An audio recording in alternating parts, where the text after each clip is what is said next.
بسم الله الرحمن الرحيم إنا لله وإنا إليه راجعون maantay oo khamiis ah 1 bisha August saacadu markay ahayd 3:40 daqiiqo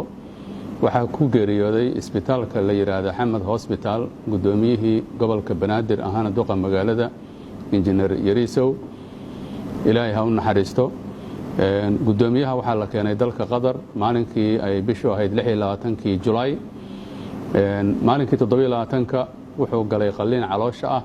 waxaa laga soo saaray 2 firir oo caloosha kaga jiray aad bay ugu guuleysteen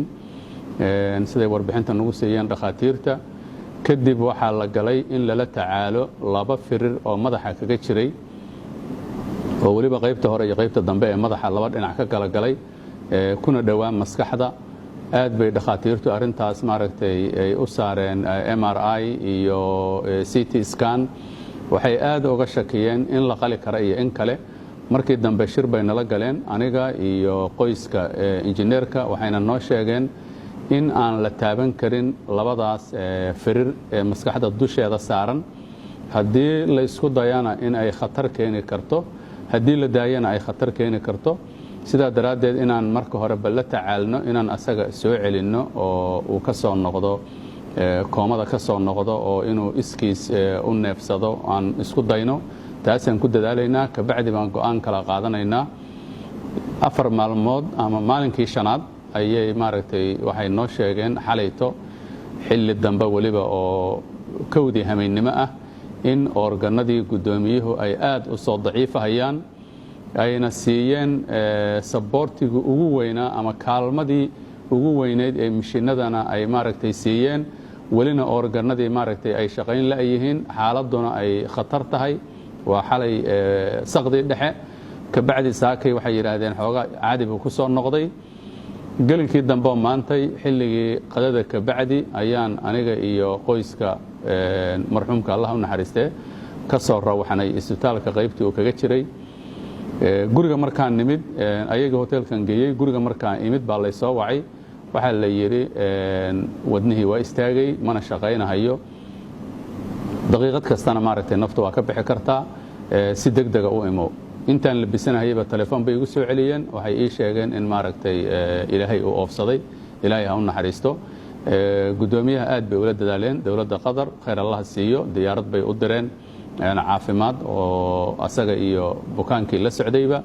12 uu ku jiraan keenay wali waa la tacaalayaa hal nin baa dhaawac nooga dhintay intoodii kale hal nin baa kaga haray qaybta gargaarka degdega ah ama ICU-ga la yiraahdo intoodii kale waxa loo wareejiyay qaybaha kale isbitaalka oo bukaan jiifka caadiga ah ninka ku haray asagana oo la yiraahdo Gabose wuxuu insha Allah taala maalinka sabtida ayaan u wareejin doonaa bay yiraahdeen ayagana qaybta jiifka caadiga ah marka ilaahay ha u booqday ayagana gudoomiyihiina Allah u naxariisto waan u tacsiideynaa qoyskii uu ka geeriyooday iyo ummadda Soomaaliyeedba waxaan leenahay samir iyo iimaan Allah ka siiyo asagana waxaan ugu ducaynaynaa marxuumka ilaahay inuu jannadii ka waraabiyo una naxariisto gacan ka xaq daran baa dishay waa dhintay annaguna maaragtay waa dhimanaynaa waa ka daba tagaynaa kuwa ka horeeyayna waa dhinteen muhiimadda waxa weeye in uu maaragtay xaq ku dhintay asaga oo waajibkiisii qarannimo gudanaya haddii ilaahay idmo maalinka sabtida waxaa loo qaadi doonaa marxuumka magaalada Muqdisho diyaarad khaas ayaa lagu qaadi doonaa waxaana ku wehelin doona diyaaradda aniga iyo qoyskiisii oo dhan oo ka kooban 13 qof waxaan tagi doonaa Muqdisho insha Allah sida ay sheegeen madaxda sare ee qarankuna isla maalinka sabtida ayaa maaragtay loo sameyn doonaa duuq qaran oo lagu aasi doonaa magaalada Muqdisho haddii ilaahay idmo